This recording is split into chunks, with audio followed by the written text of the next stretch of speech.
the chapter is nucleus, we are trying to find out what is the size of the nucleus.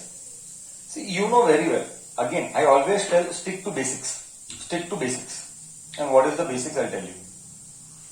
Basics says that since you know very well that अगर एक atomic number बढ़ गया और atomic mass number बढ़ गया, as atomic mass number increases, atomic mass number बोले तो number of protons and number of neutrons, as number of protons and neutrons increases, atomic mass number increases. As mass number increases, the size of the nucleus also increases. The size of the nucleus also increases. Okay, मतलब जितने proton और neutron बढ़ेंगे, सी example hydrogen है या helium है, अंदर atomic एक helium है, मैं सी लाता हूं, हीलियम है तो अंदर 2 प्रोटॉन और 2 न्यूट्रॉन. अगर मान ले कि कैल्शियम है तो बड़ा है, 20 लोग आएंगे, करेक्ट. तो समझ में क्या आया? समझ में क्या आया? ये जो न्यूक्लियस का वॉल्यूम है, ये कौन डिसाइड करता है? न्यूक्लियस का वॉल्यूम ये डिसाइड करता है एटॉमिक मास नंबर, करेक्ट है. एटॉमिक मास नंबर बढ़ा तो वॉल्यूम बढ़ा. क्या मैं करेक्ट हूं? करेक्ट है. या other way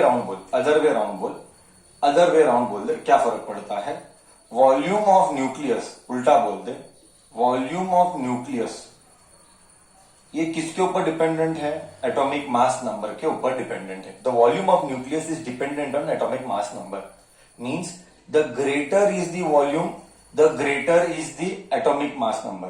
volume is a sphere, and sphere का formula is 4/3 pi R cube. It is proportional to area. Area मत बोलना, ये मतलब एरिया नहीं, atomic mass number. Atomic mass number मतलब 1. Remove the proportionality sign. So 4/3 pi R cube. एक काम कर रहे हैं, प्रोपोर्शन एक काम करते, रुक जा. करेक्ट है, सब कुछ करेक्ट है, नथिंग इज रॉन्ग. ये इधर डाल दे, ये इधर डाल दे. ओके, तो इधर क्या आएगा? R cube is proportional to pi नीचे गया ना, सॉरी, पाई नीचे गया, 3/4 pi A. So R cube is proportional to ये सब जो भी आएगा इसको निकालेंगे, इज इक्वल टू कॉन्स्टेंट के आएगा, 3 आएगा, 4 पाई आएगा. ये सब कांस्टेंट है और इधर ए आएगा. इस सब को जो भी कांस्टेंट आ रहा है, ये जो भी कांस्टेंट आ रहा है, I am giving the name as R naught. ये एक काम करते हैं, ये सब कुछ करेक्ट है, रुक जा, एक और एक्स्ट्रा करते हैं. Is equal to cube root of के 3/4 pi into A raise to 1/3. Correct है, सेम ही है. See, I hope you know maths very well. I don't think so there should be confusion in maths. मुझे नहीं लगता maths में कोई confusion होना चाहिए. I hope I am clear. ये सब जाके जो भी गणित बनता है, फाइनली इसको R0 डाल, ए रेज टू 1/3 डाल, ये मुझे फॉर्मूला आ गया. I repeat everything once again if you want. R cube is as it is.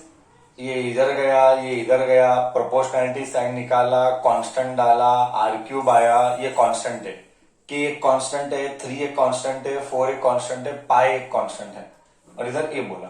ये सब को मैंने इधर क्यूब रूट लिया, ये क्यूब रूट आया, इसका भी क्यूब रूट आया. बस लिखने का तरीका अलग है. Both means cube root only, the way of writing is different. So I just got R is equal to R0 into A raised to 1/3. This is the radius का formula. Radius of nucleus, where R0 is constant and its value is fixed constant, and R0 का value is 1.2 Fm. Sir R0 का value is 1.2 FM बोले तो 1.2 FM बोले तो 1.2 into 10 raise to -15 metre. I repeat, F बोले तो Fermi, ये सब फर्स्ट ईयर में पढ़ना है। फर्मी, फर्मी यानी 10 raise to -15। Fermi means 10 raise to -15। I repeat, R0 का वैल्यू इज 1.2 FM। F बोले तो फर्मी, M बोले तो metre. So 1.2 into 10 raise to -15 metre. ये स्टार मार्क, इसके ऊपर सीईटी के क्वेश्चंस 3 बार आए हैं। So better remember the formula.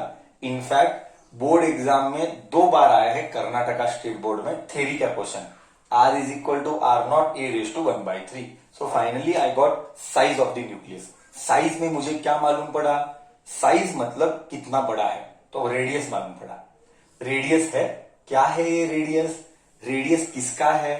ये रेडियस न्यूक्लियस का है। और ये रेडियस किसके ऊपर डिपेंड करता है? Radius depends on atomic mass number. हाँ, जितना ज्यादा एटॉमिक मास नंबर उतना बड़ा रेडियस। हम प्रॉब्लम्स लेंगे तब इसके ऊपर भी 2 प्रॉब्लम सॉल्व करेंगे, so that you get much more clarity of the concept. ठीक है।